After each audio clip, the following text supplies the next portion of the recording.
Hello, I'm Swifvente. I don't usually make videos like this, but today we'll be talking about Stop Killing Games, the negative remarks made, and a perfect theoretical outcome that I think would be the end result of Stop Killing Games. So to begin off, Stop Killing Games Initiative is a global campaign advocating for the consumer rights in gaming, specifically to prevent publishers from rendering purchased digital games completely unplayable after support ends. It was sparked by YouTuber Ross Scott, who is also known as Accursed Farms, in April 2024, following Ubisoft's shutdown of the game The Crew, which left it unplayable despite players paying for the game and wanting to play more.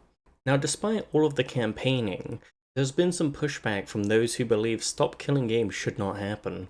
A recent Pirate Software gave his opinion on the matter in open condemnation of the initiative, citing that Oh shit, now this is actually really dumb. It's used car salesman garbage. This is shit. It's shit. Not only do I not want to back this, I'm going to actively tell people not to. That is awful. That is a horrible goddamn direction. That's awful, dude. Now, eat my entire ass. The level of stupid that I just had to receive was like sitting on Twitter for 12 hours. This shit sucks. That's a really stupid ass move. That's an incredibly stupid ass move. I think this is ass. This is complete garbage. All of this can eat shit then. this kind of viewpoint is extremely destructive and doesn't serve to appeal anyone, aside from those who would rather see your hobbies slowly reduced and pulled away from you. Whilst initially slowing the progression of Stop Killing Games, several YouTubers like Moist Critical, Asmongold, and Jacksepticeye had come forward as a last attempt to push support for it, and I think people should, as this only serves as a positive to consumer rights.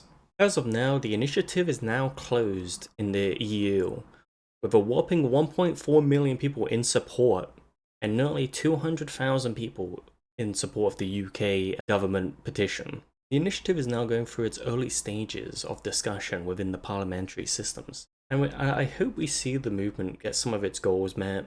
Now that I've caught you up to speed, I want to get into the sole reason for this video. I was speaking to a couple of people the other day, and we were kind of discussing best potential outcome of Stop Killing Games, and it clicked in my mind that, oh my god, Dragon's Dogma Online exists. And honestly, I believe that's probably a really good model for what Stop Killing Games wants. Now, for those who don't know, I'm going to explain it. Dragon's Dogma Online came out in 2015 and had a Japanese-only release.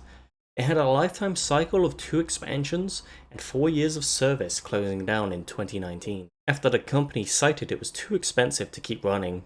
The game itself was considered lost to the abyss, never to be seen again.